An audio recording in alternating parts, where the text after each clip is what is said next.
Le Sango, notre voix commune. En Afrique, chaque peuple a sa langue. Une langue qui dit les ancêtres, les rituels, les saisons, les larmes et les joies. Mais rares sont les pays où une langue africaine, née sur le sol africain, unit réellement tout un peuple. Et pourtant, au cœur du continent, un pays a su faire de sa langue un pilier national, un ciment collectif. Ce pays, c'est la République centrafricaine. Et cette langue, c'est le Sango. Le Sango est plus qu'un outil de communication. C'est une langue parlée sur toute l'étendue du territoire. Du village le plus reculé au quartier le plus animé de Bangui. Par tous, quelle que soit l'ethnie, la religion ou la région d'origine.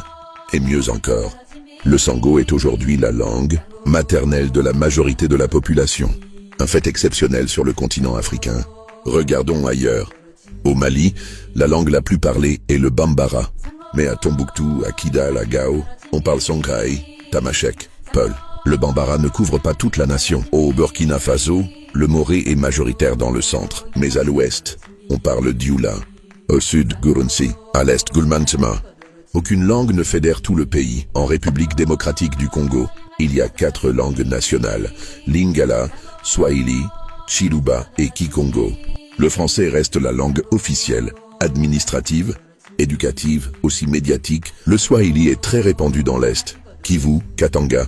Le Lingala dans le nord-ouest, Kinshasa, Équateur. Le Chiluba dans le centre, Kasaï. Le Kikongo dans le sud-ouest, Bakongo, le pays. En Mauritanie, c'est encore plus fragmenté. Hassania arabe au nord, Peul, Soninké, Wolof au sud. Pas de langue africaine commune à tous les Mauritaniens. Même au Sénégal, le Wolof est majoritaire à Dakar, Thiès, Louga.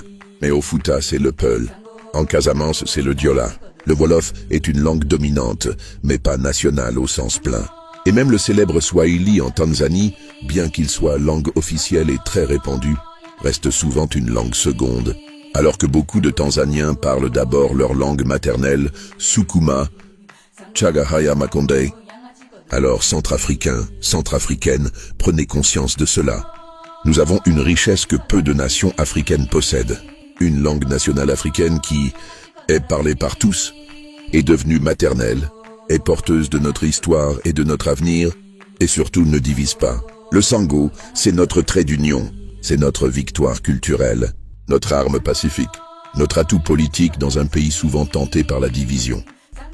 Et attention, quand on parle de langue nationale, on ne parle pas de la langue coloniale. Le français, comme l'anglais, le portugais ou l'arabe ailleurs, reste souvent langue administrative, scolaire, diplomatique. Mais ce n'est pas la langue du peuple. La langue du peuple centrafricain, c'est le Sango. Et c'est elle qui peut porter nos rêves, nos luttes, notre renaissance collective. Centrafrique, lève-toi et parle. Parle ta langue. Protège-la, transmets-la. Car dans un monde qui se fragmente, le Sango nous unit. Et si la République centrafricaine est l'unique pays d'Afrique où une langue africaine est à la fois nationale, véhiculaire et maternelle pour la majorité, il est temps de le dire au monde.